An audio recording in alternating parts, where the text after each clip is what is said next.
Hello students, আজি আমি পঢ়িম সেন্টেন্স ফরমেশন মানে বাক্য গঠন।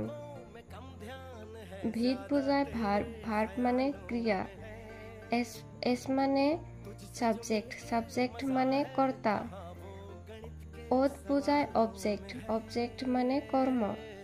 এক্সাম্পল নাম্বার 1, আমি ক্রিকেট খেলো। উই প্লে ক্রিকেট। উই হল সাবজেক্ট, কর্তা, প্লে হল ভার্ব ক্রিয়া, ক্রিকেট হল অবজেক্ট কর্ম। নাম্বার 2, প্রধান শিক্ষকে ইংৰাজী শিকায়। The headmaster teaches English. The headmaster hall subject, teaches hall verb, English hall object.